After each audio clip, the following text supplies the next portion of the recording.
We continue to track strong storms as they make their way from south to north as we go through our 6 o'clock hour. Live HD Doppler radar shows us what we're talking about. As they continue to push off to the north, notice right here, this area highlighting the red color on your screen.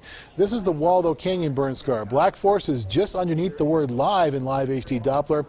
That tells us that this complex of showers and storms that continues to push off to the northwest is going to push its way across the burn scar. It's going to continue to push towards them and eventually over them over the next hour or so. So we're going to have to keep on tracking this storm as it pushes its way through El Paso County. Further off to the southwest from here to the west of Pueblo West along Highway 50 down towards Penrose on Highway 115. We're seeing this complex push off to the north through Fremont County as well and into western portions of Pueblo County.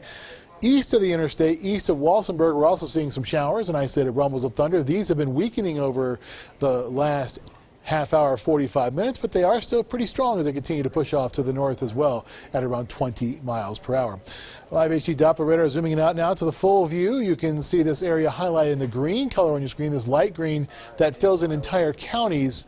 This is that flash flood watch that we have until midnight tonight for El Paso, Teller, Pueblo, Fremont counties, as well as some other areas like areas just off to the east of the Wet Mountains. Flash flooding is possible, partially because we have saturated soils already.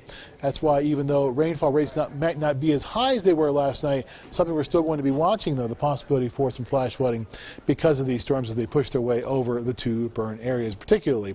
Skyscan satellite and radar put the maps into motion now. We see those showers and storms pushing from south to north, and we're going to continue to see them push towards Metro Denver over the next several hours before they begin to fade away as we lose the heating of the day, but it won't happen, though, for another couple of hours at least. Look at that nice rain shaft from Colorado City as we look at the Rye Fire Protection District camera. Temperatures down to 52 degrees. They've really dropped off because of these clouds and because of these showers. As we go through this evening, we begin to see those showers push their way across the two burn areas. That's where we're going to have to continue to monitor them. The two burn areas are expected to be in the clear by sometime around 9 or 10 o'clock this evening.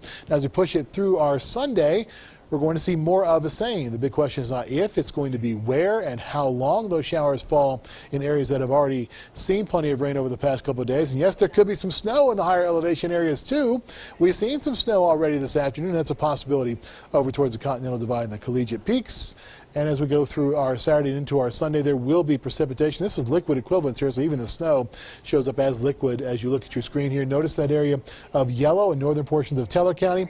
Heavy totals are possible with flash flooding concerns for us as we go through our Sunday and into our Mondays. Travel impacts are going to be extreme, particularly if they close Highway 24, which is a possibility over the next several hours, something to really watch out for. Watch those signs and watch those advisories that are issued by CDOT if they happen to close the highway.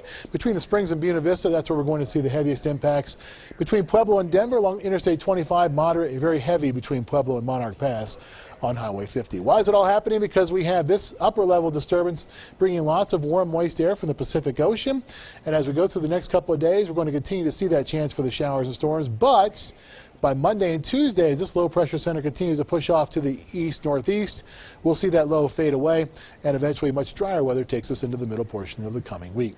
66 in the Springs now, 73 in Pueblo. Dew points are sitting in the upper 30s or lower to middle 40s, lower than you like to see them if you want to see severe weather, which nobody really does. There's a possibility, though, for small hail, as you saw Jonathan and Katie show us earlier on in the Colorado Springs area. 7-day forecast then for the Springs. High temperatures sitting in the lower to middle 70s. They rise up to the lower 80s with extra sunshine by the middle portion of the week, then drop back. Lows are in the 40s and 50s. Pueblo 7-day forecast, you'll see a chance for showers and storms tomorrow like everyone else will. But you notice the chance tomorrow is only 20% in all areas except in Teller County. You see that in Canyon City as well. High temperatures make their way to the lower to middle 80s. There's the forecast for Teller County for the next 7 days. You have a 40% shot, so somewhat better than it will be in other areas as we begin to see the conditions calm down a little bit. Temperatures are going to drop their way into the mid to upper 60s, then drop their way to the lower 60s late in the forecast period. All right, well, the Rocky